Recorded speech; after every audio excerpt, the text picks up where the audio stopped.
কেমন আছো বন্ধুরা? আজকে আপনাদের সাথে দুইটা রেসিপি শেয়ার করব। আজকে মাছের ডাল রান্না করব আর সাথে আছে কচুর শাক সিমের বিচি দিয়ে। আসসালামু আলাইকুম, সবাই কেমন আছেন? আমরা আল্লাহর রহমতে ভালো আছি। তো প্রত্যেক দিনের মতন আজকেও সুন্দর দুইটা রেসিপি নিয়ে আপনাদেরকে দেখার জন্য চলে আসলাম। আজকে মাছের ডাল রান্না করব তেলাপিয়া মাছ দিয়ে। দুটা মাছকে আমি আগে ভালোভাবে পরিষ্কার করে নিয়েছি আর সব মশলা পরিমাণ মতো দিয়ে তারপরে আমি মাছটিকে কষায় নিলাম। আর মাছের ডালটা হলো প্যাকেটের না, মাছের ডালটা হলো আমাদের হাতে করা। আর হাতে করা মাছের ডাল তো অনেক স্বাদ, আপনারা জানেনই। তো মাছের ডালটা কিন্তু সেই স্বাদ ছিল। তো আপনারা তো দেখতেই পেলেন কিভাবে রান্না করলাম।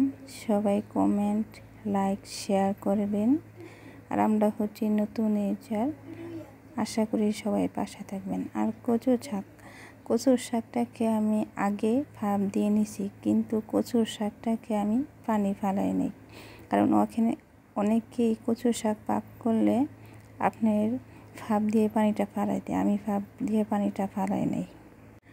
আর ভাপ দিয়ে যদি পানিটা ফালাই দিই তাহলে এটা স্বাদ লাগে না। তো আমি পরিমাণ মতো পেঁয়াজ আর যা আছে সব কিছু মশলা পরিমাণ মতো দিয়ে দিয়েছি।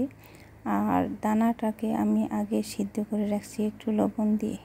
মশলাটাকে আপনার বেশিও দেওয়া যাবে না বা কমও দেওয়া যাবে না, পরিমাণ মতো দিতে হবে। আর রসুনটা একটু কাঁচা, কারণ কচুর শাকের মাধ্যমে একটু রসুনটা দিতে হয় বেশি। তো আমি মশলাটাকে ভালো করে কষিয়ে দানাটা দিয়ে দিলাম।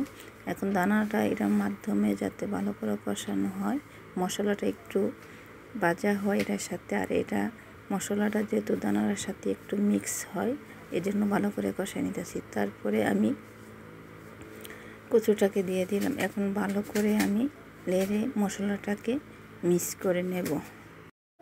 15-20 মিনিটের মতন আমি এটাকে ভাজবো। পুরাটা মশলা মিক্স খাবে আর কচুর শাকটা আপনার ভালো করে সবার সাথে মিক্স হবে আর ভাজা হবে। এভাবে আমি কচুর শাক রান্না করি। আর কচুর শাকটা অনেক স্বাদ লাগে। তো এভাবে আমার কচুর শাক রান্না শেষে আমি পরিমাণ মতো ঘি দিয়ে দিব। আর ঘি দিলে কচুর শাকটা অন্যরকম একটা সেন্ট আছে। আর ঘি দিলে অনেক স্বাদ লাগে, খাইতেও ভালো লাগে। আমার রান্নাটা কেমন হলো সবাই লাইক, কমেন্ট, শেয়ার করবেন। সবাই ফেসবুকে দেখলে সবাই ফলো রাখবেন, জানি প্রত্যেক দিনের রান্না ভিডিও আপনারা দেখতে পারেন। আর ইউটিউবেতে দেখলে সবাই সাবস্ক্রাইব করে রাখবেন। তো এই পর্যন্তই, সবাই ভালো থাকবেন। আল্লাহ হাফেজ।